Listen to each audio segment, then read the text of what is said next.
So thank you very much, everybody, for being here. My name is Marco Antonsic. I'm the convener of the Loughborough University Nationalism Network, LUNN, and it's my great pleasure today to have Professor Michael Billig to offer a talk. Obviously, you are all familiar with Professor Billig's work.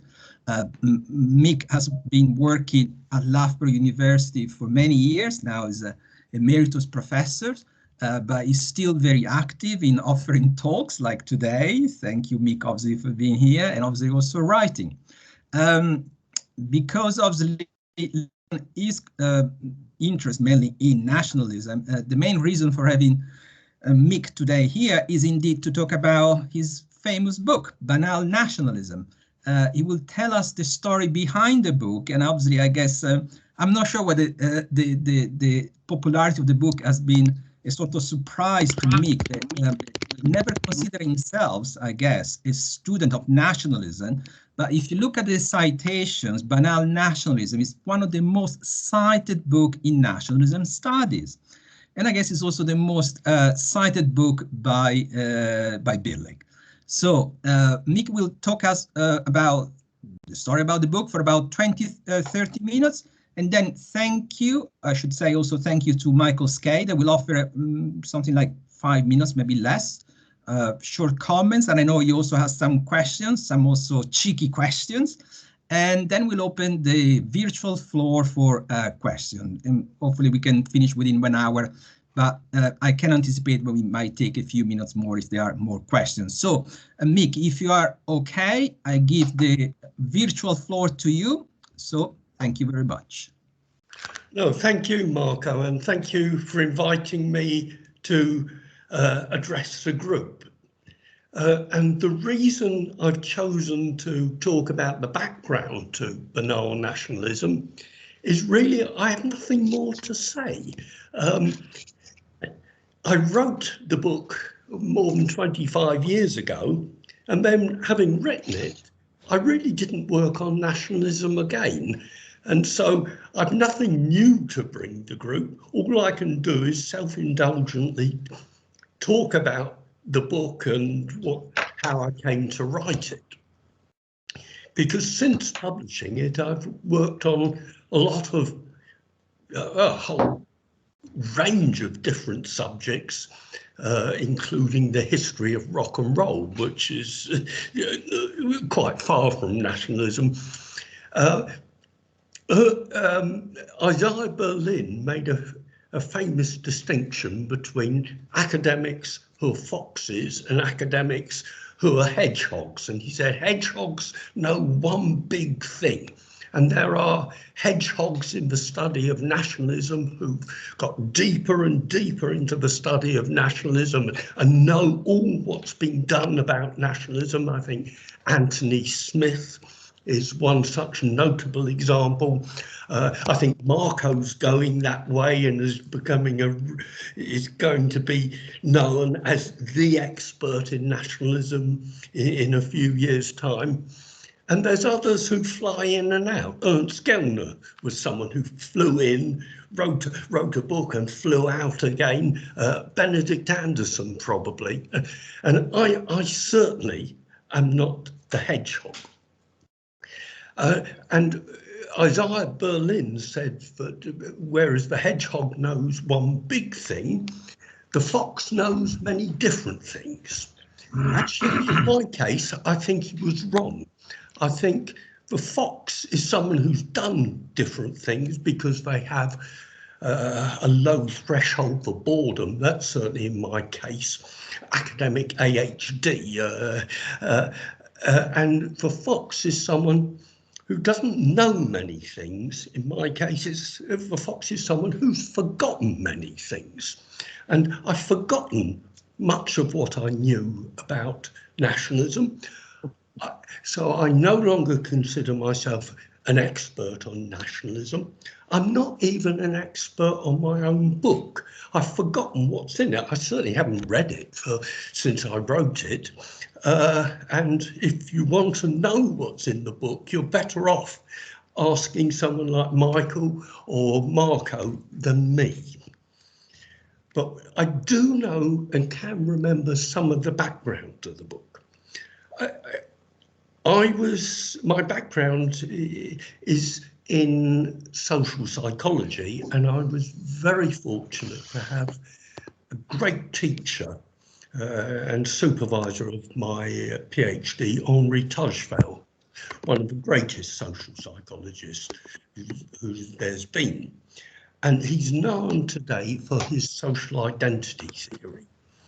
And like most social psychologists, Tajfel sought to produce universal theories. And by a universal theory, I mean a theory which can be applied to all peoples, all societies, all historical periods, and is true of all times.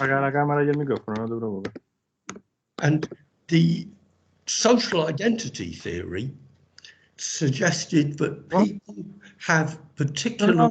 Una charla a un profesor de Loughborough que es viejito y que yo quiero mucho. Daniel, if you turn off your microphone. Apologies. Sorry. That people have reasons for wanting to have a good social identity, and then if they have a good social identity, they will act in a different way than if they have a poor social identity, or one which doesn't bolster their own sense of being. And it didn't matter what the social identity was. The theory applies to religious identity, class identity, gender identity, national identity, and so on. So the content of the identity is unimportant. What is important is the uses, the psychological uses and the psychological motives following from the identity and leading to the identity. And before I started thinking about nationalism seriously for my book, I did some research into the way British people thought about the monarchy. In those days, that wasn't considered a proper serious topic for academic study. It was considered a bit of a joke. But I found some of the things which ordinary people said about the monarchy quite fascinating. But time and again, people would say, we have a unique royal family. It's unlike anything else in the world, and all the other nations envy us for our royal family. And that's why we have so many people coming to Britain. They don't come to Britain for the weather. They come because we have a royal family and they want to see the palaces. And it made me realise that there was a content into these people's sense of being British or sense of being English, and part of the content was this strange beliefs about the uniqueness of a royal family and how the rest of the world envied us. And I felt, as I would feel now, that these were nationalist beliefs. But in those days, I didn't know anything about nationalism. I just said, this is nationalist belief. So when I finished my work on the royal family, I thought, it's time I learnt about nationalism. And so I started reading on my own about nationalism. There was no nationalism group to belong to, as there is now. And I spent a couple of years learning through my reading, and above all, I read, as many did in the 90s, Benedict Anderson's great book, Imagined Communities, and Ernest Gellner's wonderful book, Nations and Nationalism. And like many other readers of these works, I was captivated, and it seemed to throw open, they both seemed to throw open a whole new range of thinking for me. Above all, I learned that nationalism was not an identity which people have always held. A national identity wasn't something people had always held, but in the Middle Ages and earlier, you couldn't really talk about a national identity. You could talk about an ethnic identity, a religious identity, and so on. But if people identified with their tribe in ancient times, this is different from being British or French or American in today's world. Because Gellner and Anderson taught that nationalism belonged to the modern era and had to be understood historically, not universally. And this is so different from the psychological approach, which I was familiar with. And I learned from Gellner and Anderson and others that there was a deep connection between what we can call nationalism and the nation state. And basically, nationalism, as they understood it, did not exist before the era of the nation state. And there was nothing natural or universal about the nation state, with its clear boundaries, its official language or languages, legally constituted citizens. The nation state, particularly Gellner taught, was a historical creation, and you didn't have nation states in the Middle Ages. There weren't states with these tight boundaries, but areas and languages sort of merged one into another. And political arrangements were more fluid and hierarchical than in the age of the nation state. Now, the psychological feeling of identification could not explain the emergence of this new sort of state, a new sort of sense of community. Anderson's phrase, a wonderful phrase, imagined community, expressed this idea. The nation and the national state had to be imagined in order to be brought into existence. And so what I took from Anderson and Gellner, and has remained with me as a great insight, was a sense of history and a sense of historical change if you want to understand identities, particularly national identities. And there was also a wider implication. It was that the content of identities and attachments was crucial. But a religious identity, a religious identification, was not necessarily the same as an ethnic or national identification.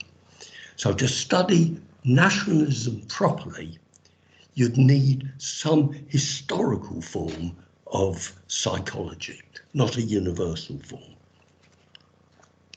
And as I read, particularly Gellner and Anderson, and I read them several times, I was so taken with this work, I began to wonder whether there wasn't a little gap in their analyses, and most importantly, whether they weren't using the term nation or nationalism a bit too narrowly.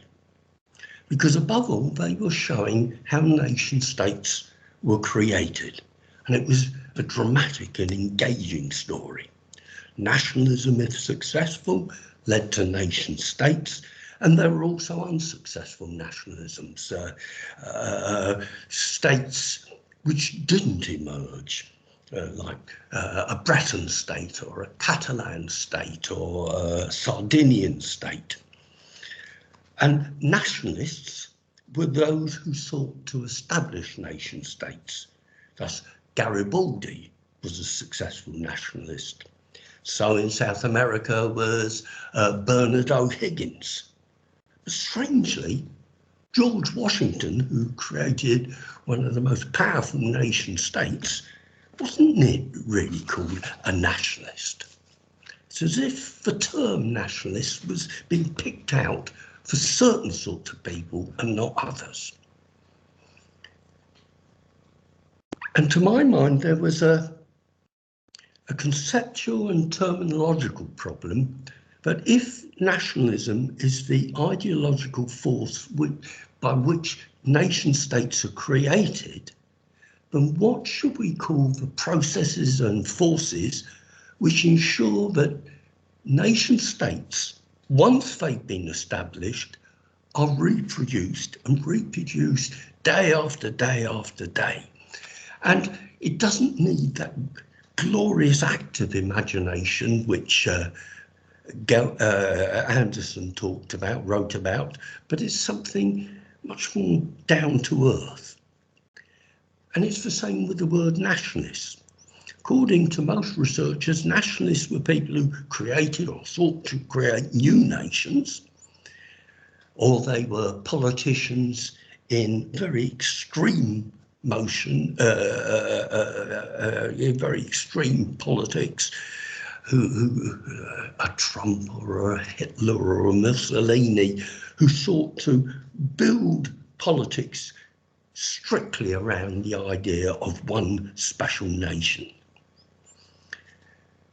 And again, it seemed to me that those politicians who were involved in the reproduction of existing nations, there was something nationalist about them. And however much I admired Gellner and Anderson, I felt their term needed to be stretched a bit wider. But it wasn't just a conceptual or a terminological concern, it also was a political concern. I felt, and at that time, and others were feeling the same politics, that states which were involved in battles against nationalist movements for independence were being treated often differently than the independent movements. Let me give the example of Northern Ireland, which when I was studying for and writing Banal Nationalism, seemed an intractable problem. But in Northern Ireland, those who wished to join Northern Ireland with Southern Ireland, the Republic of Ireland, were called nationalists, and they called themselves nationalists, the Irish nationalists. They were opposed by, for a long time, it was Thatcher, who fought against them, but she was never called, for her stance on Northern Ireland at least, a nationalist. It was as if a state which opposes the secessionist movement is doing something natural and understandable by their opposition, saying, you know, don't go off and take half of our state and found a new state. It's again as if nationalism were to do with the creation of nation states rather than the reproduction of nation states. And of course, you might say, well, those who want to found a new nation, they use violence. But again, that doesn't work. I mean, nation states normally have bigger armies than the army of the Irish Republic, the IRA.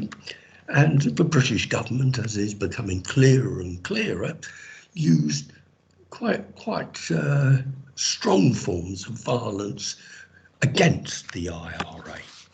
And it seemed to me that there might have been an equality in the use of violence and in the nature of the politics, but there wasn't an equality in terminology. We can see this again in the United States. The United States, general writers and also academics make a distinction, a terminological distinction, between nationalism and patriotism. And nationalism, for most of these writers, is something assumed to be rather bad, rather violent. You have black nationalists, white nationalists, and patriots, they're us. They're the normal people in America, and they're good. And sometimes it's assumed that patriots care about their own nation, whereas nationalists, they're driven by hatred of those who aren't part of their nation, as if black nationalists hate whites, and white nationalists hate blacks and hate other foreigners. But the distinction never seemed to me to be analytically convincing. It seemed more ideological than analytical, because one thing which we do know about nationalism is that nations, established nations, can be driven to warfare, and driven to warfare quite quickly, and develop sense of an enemy who is not us, and the enemy is a bad enemy. We could see that in the United States of what happened after 9/11. So I was looking to widen the concept of nationalism so that we could see our nationalism as well as the nationalism of others, and see how nation states are reproduced day by day.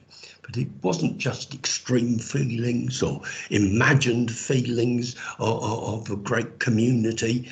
There were also banal routines. And I took the word banal deliberately from Hannah Arendt, because she, in her work, stressed that banal doesn't mean benign or untroublesome.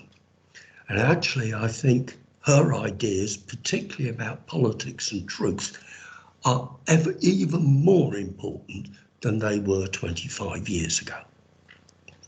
And the banal reproduction of nation states goes on all the time, day by day by day, and by and large is unnoticed.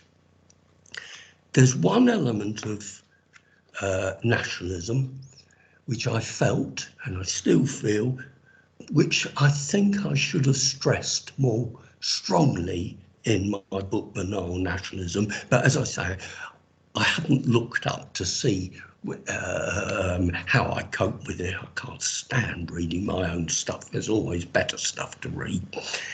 But nationalism is often thought to be an attachment to one nation, to this nation, or that nation over there, as if it's an inward-looking ideology. But there's a similarity between nations. Every nation sees itself as special, like the royalists in Britain thinking, oh, the rest of the world envies us. And every nation has its own special properties. They're all similar in this respect.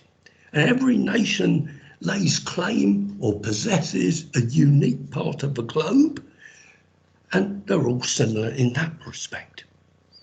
And as such, nationalism is not just about this or that nation, it's about the world of nation states. And nationalism is the ideology that not just enables established nations to be reproduced, but it enables the world of nation states to be reproduced. In other words, nationalism is, and has for many years been, an international ideology. And you can see this today in the nationalism of those who seek to create a new nation.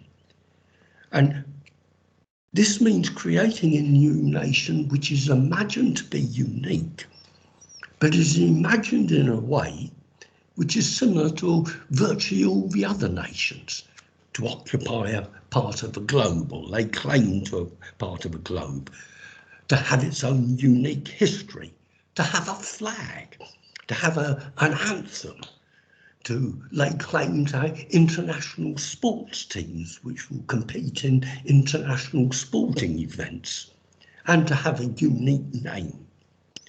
And thus, being a nation state means fitting into the world of nation states, to be able to issue passports, to belong to international organisations, political organisations, trading organisations, to have international treaties and international allies and agreements.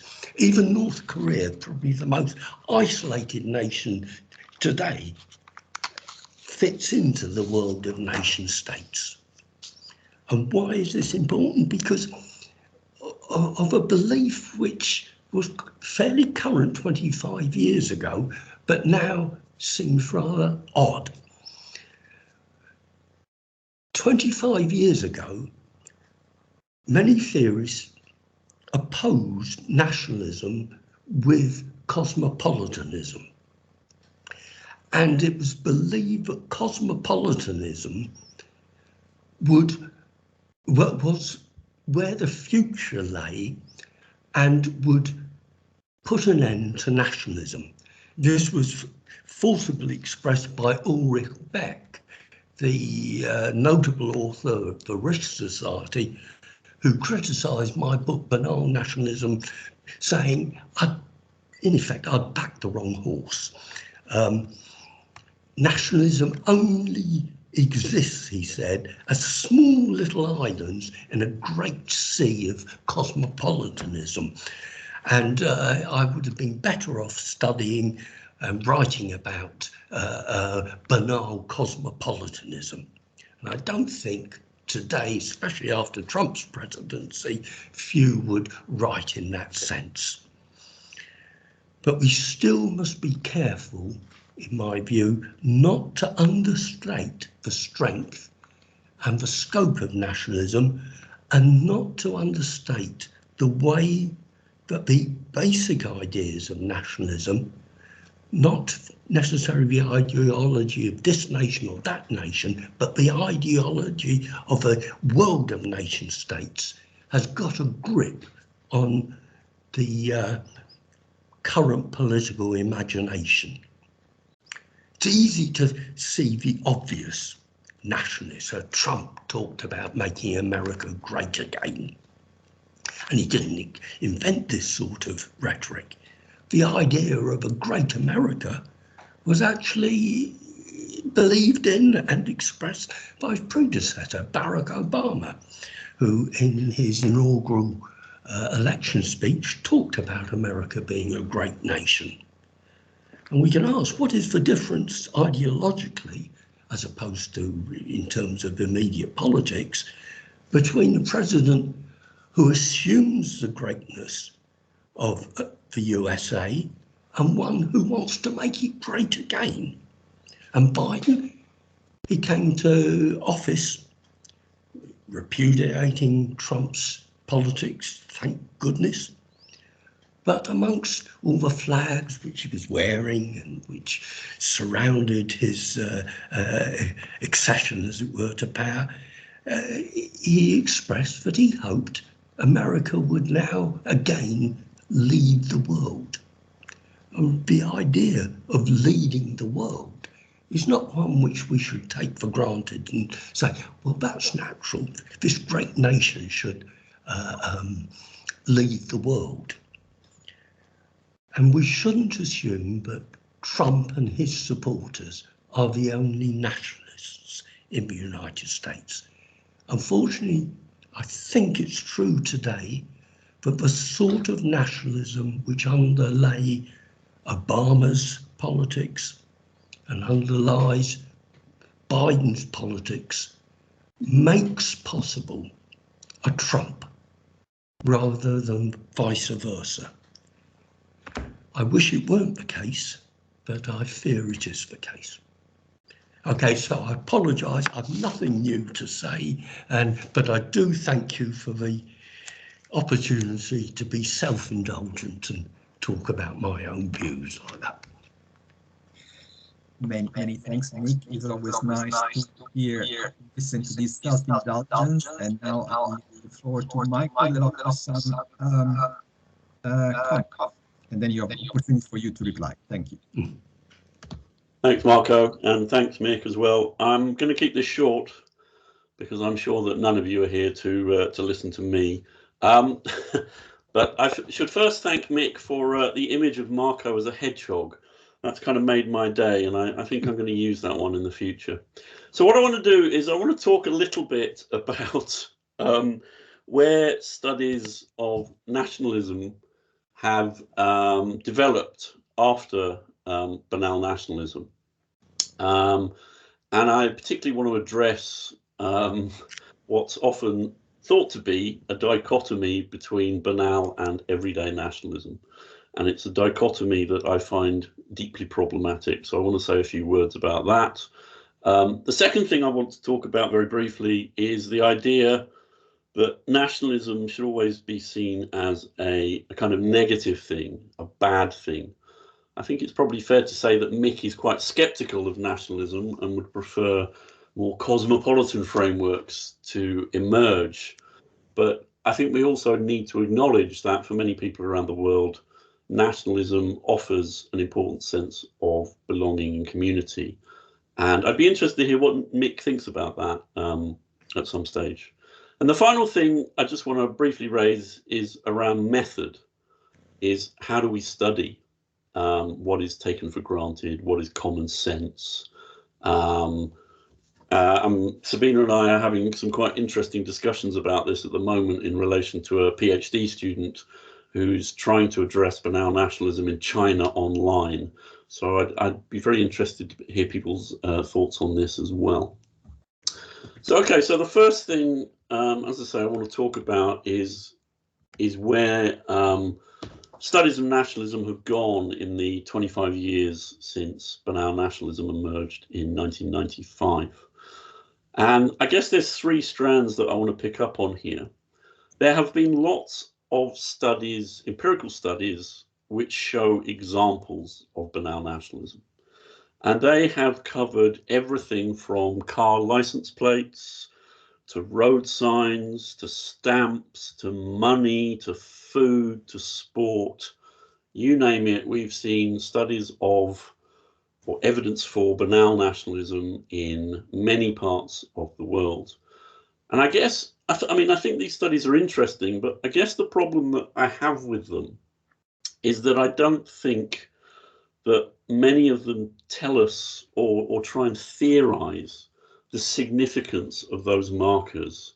And I guess this relates to Mick's point about the importance of acknowledging nationalism as this very powerful global ideology, and the manner in which all of these individual markers, which seem kind of unimportant, contribute to the concretization and the naturalization of nationalism as an ideology. So that's one strand I think that we can talk about in relation to subsequent work on banal nationalism. The second one refers to the idea of everyday versus banal nationalism. Now, over the past 5, 6, 7 years, I constantly get sent journal papers to review that make the argument that banal and everyday nationalism are very much in opposition to each other. They're doing very different things. Banal is all about top-down and state-centric and institutional power, and the everyday is about the bottom-up, and it's about individuals, and it's about agency. And many of those people, place these two approaches in opposition to each other. And I really find this problematic. I think they are slightly different perspectives on what is the same topic. And I would say actually that the everyday is interested in a particular domain or sphere of social life that can actually involve both banal and more overt expressions of nationhood. And that banal is interested in the taken for granted, the routine, the common sense.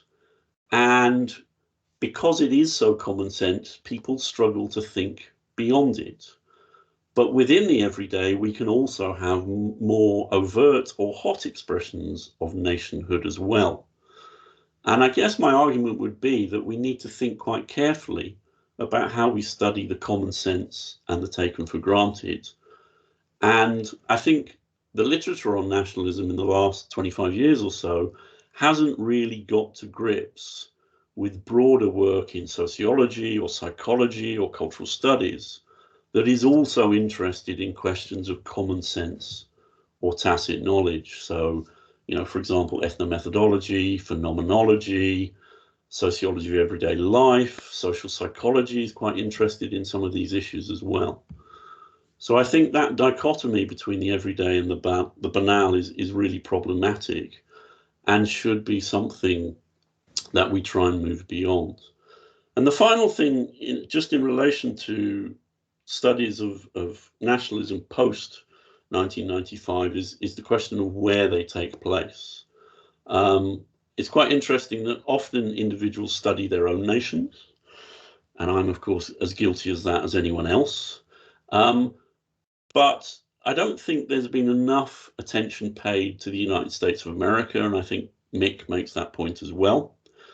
And I did have quite an interesting discussion with an American sociologist, Bart Bonakowski, about this. And he basically said that American scholars aren't really that interested in studying nationalism. And I think that is problematic. And likewise, there also needs to be more attention paid to China. Much of the research on nationalism in China is about hot expressions. And I think a similar argument could be directed at India as well. So just moving on, the second point I want to make is the idea of nationalism as problematic, as a negative thing, as something that's only associated with extremism. And I think we also, yes, we can acknowledge that, but we also need to think quite carefully about the ways in which national movements have, for example, driven democratic processes and how forms of national belonging and community can be quite important to people, can give them a sense of place, can give them a sense of comfort and security. And, you know, Mick himself in Banal Nationalism talks about reading the newspaper and the sports pages and feeling a sense of pride when British people win. And he struggled to explain that. And I think it is important that we also take into account what you might want to call the positive aspects of nations and nationalism for many around the world. And then the final thing is just around method, because there are real challenges in studying the taken for granted, the common sense, the everyday. And we need to think more carefully about how we get at and how we study this ideology, both at the level of powerful institutions, but also in relation to people's everyday lives. And I'm going to be quiet now. And I have a question for Mick, and it's, do you ever get fed up being asked to constantly talk about banal nationalism? Would you rather people just ask you about what you were currently working on? Thanks very much for your time. No, thank you, Michael. And I don't have a great deal to say about what you said, because I absolutely agree with most of what you said. Let me answer your question. I'm not asked to speak about nationalism much. In America, there's an anthropologist called Michael S. Billig, and he's luckily gets the papers to review, much to his annoyance, and got invitations to speak on that. What was the? Oh yes. You ask about the positive sides of nationalism, and you're absolutely right. I think that I tend to emphasize the negative, because to me it's because of the loss of life. I'm not a child of the 21st century. I'm a child of the 20th century, which was the most violent century I think there's ever been, for slaughtering in the name of nations.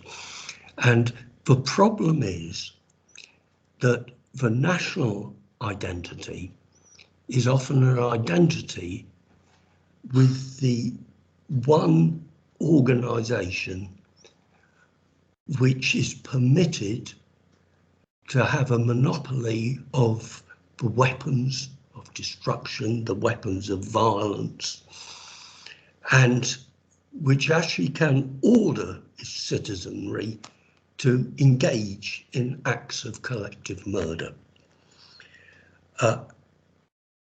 I would prefer if the feelings of affection were more widespread rather than concentrated in the way they are at the moment, often on the nation.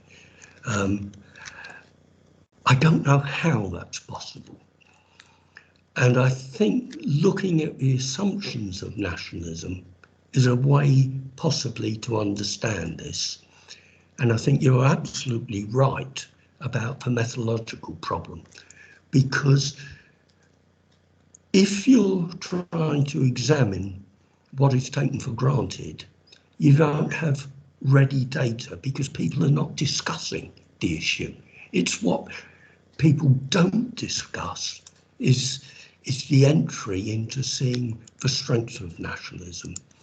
I wish I could say, the way to do it is this, but I can't.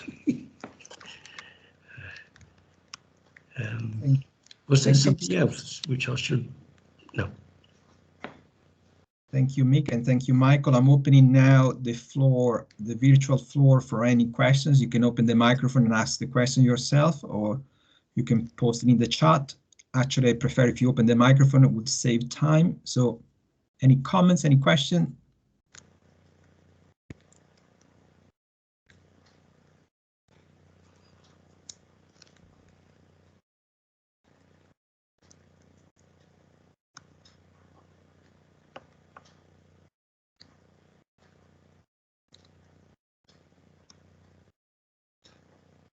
Right, can I see, and please, John Fox, please forgive me if I pick on you. It seems like there is a teacher picking on his students, but we are quite fortunate to have also a leading scholar in what Michael before was calling everyday nationalism. And I'm picking on John because John has this idea of the hot nationalism. I mean, he's trying to re-elaborate and see how much of that distinction between the hot and the banal is happening in the present world. And the question would be, would you be, Mick, would you write the same book in the present day when there is so little banal around and there is so much hot nationalism everywhere? Would be quite difficult, I guess, within the present context. John, if you want to open the microphone, if you want to maybe comment on this, it would be great. I'm saying. Sorry, what am I being asked to comment on, Marco? On your paper that is trying to re-elaborate and trying to think the presence of the hot nationalism in the everyday, and is the recent paper that you are trying to work with Cynthia. If you want to add anything, just to enrich the conversation around the distinction between the everyday and the banal. Again, don't be, if you want, it's just. Yeah, well, Michael's already had the last word on the latter distinction between the everyday and the banal, and I'm pretty much in agreement with him on that. On the hot banal distinction and the kind of emphasis that I made in the paper, Cynthia and I are working on how everyday nationhood is kind of turned into an everyday nationalism, and using Michael Billig's terms, kind of more kind of hotter version of nationalism. I mean, so I think empirically these things are changing. I mean, it reminds me of the start of the Banal Nationalism book, thinking of the Falklands War as another moment when there was this kind of, very explicit expression of nationalist sentiments. And if I remember correctly, Michael Billig was sort of taken aback by that. Where did this come from? This was a kind of idea, there must be something behind this, or there must be something, that this came out of. It didn't just sort of spontaneously emerge in that moment. And so I think, many people have written on the differences between hot and banal nationalisms, a lot of empirical research on it. It's not a distinction that I used in the paper with Cynthia, but I think it does kind of map onto that in some extent, that I think that we are seeing, as Professor Billig said in his talk today, this kind of resurgence of nationalism. Cosmopolitanism is kind of taking a back seat now, and it's nationalism that we seem to be witnessing in some rather extreme forms. And I think there's an everyday side to that as well. I mean, that's what Cynthia and I were arguing in our paper, that I think it's something that manifests amongst people in a way that we argued against in our Everyday Nationhood paper in 2008, where we said, it's much more this kind of taken for granted, kind of not banal, but kind of routine practice of everyday nationhood. That wasn't people waving flags. But now, at least in Trump's America, or what we saw in Trump's America, was a lot of flag waving going on, not the limp flags, but the flag waving. So yeah, I think that empirically has changed, but I don't think that, I think that reinforces the thesis of banal nationalism. I don't think it challenges it. I think it shows us that this is not a steady state banal nationalism. It's something that can fluctuate, according to circumstances. Thank you, John. Apologies for picking up on you, but it's good to see how different scholars expand on the legacy of the book of Michael Billig. There is a question in the chat I'm reading from Elizabeth Lidstocko. Is the current much commented upon background Union Jack flags behind politicians banal or blatant? Mick, I'm not sure whether you want to comment on that. I'm expecting that every time you see a politicians, they have the flags. Also during, I guess, the lockdown, sometimes they are in their own rooms showing their own flags.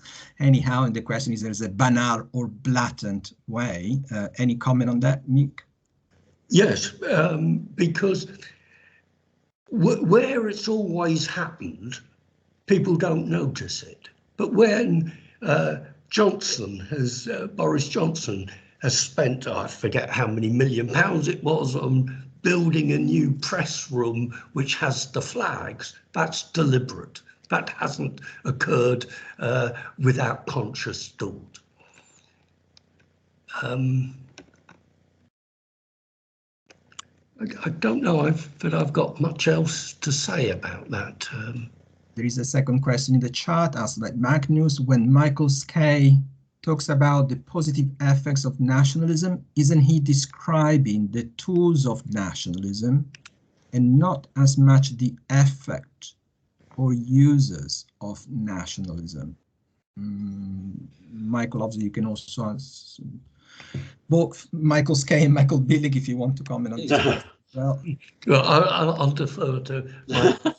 Sure. I think he's thought about this much more recently than I have. Magnus, can I ask you to expand upon what you mean by the tools of nationalism? I'm not sure what you mean by that. I'm also not quite sure what I mean by that, but I was just thinking it when you were saying it, and I don't know if there's a difference between the tools of nationalism, but whatever it is that constitutes that feeling of belonging to something, it must be or has to be created by something, whether it's your football team or whether it's that flag in the background, or so in that sense, the tools of nationalism, but not what it's used for. It's not used for creating that feeling. It's used to keep the nation together or whatever. Does that make sense? Yeah, I think so. I mean, positive might be the wrong word, but what I'm trying to get at here is a sense of what people, why do people invest in a sense of national belonging or community? What do they get from it? Well, they get, citizenship rights, they get tangible benefits, but they also get a sense of, so if you go and ask, say, a Brexit voter, why did you vote Brexit?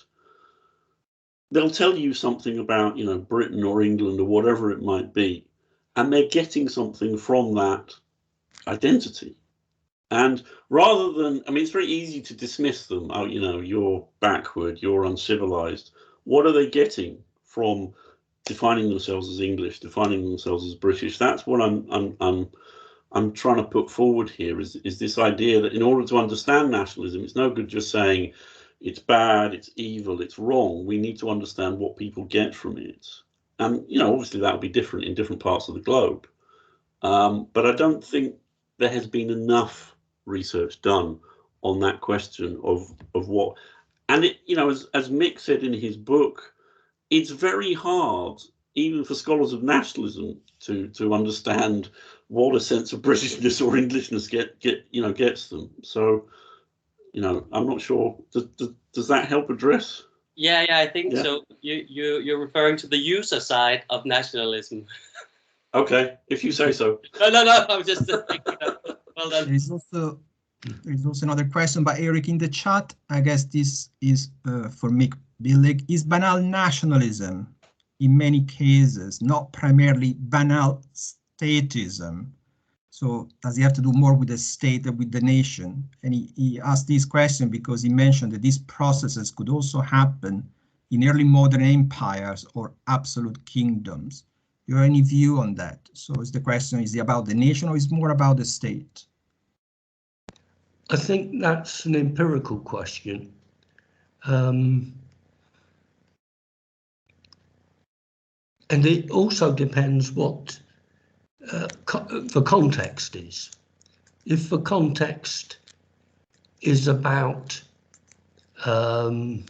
something which the state has responsibility for, like education, it may be, it may in that context be more to do with the formal properties of the state rather than an imagining of the nation. But as I say, I'm sure others have more highly thought about and more recently thought about views. Indeed, I guess is an ongoing debate, state and nation. Can I ask a question myself? I mean,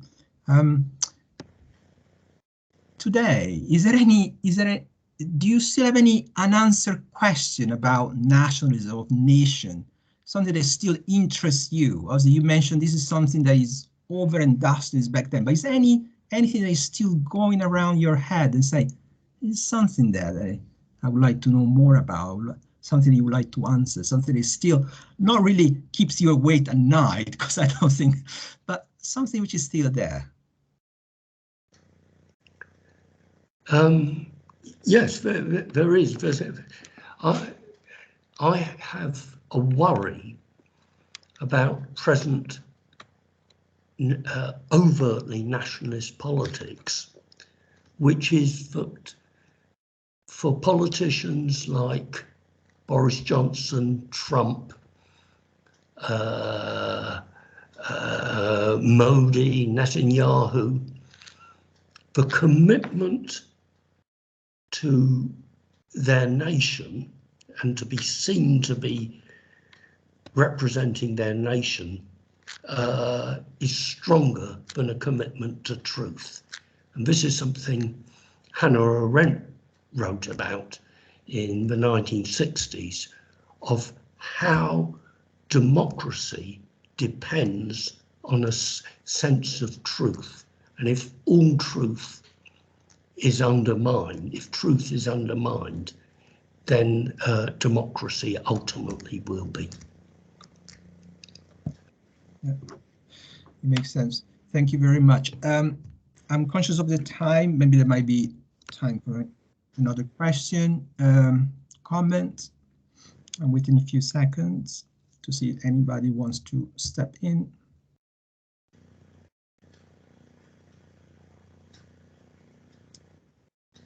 I'm not sure with the question is a comment. I'm reading out from the chat. It would be interesting to expand on the epistemological understanding of how we are approaching banal nationalism today.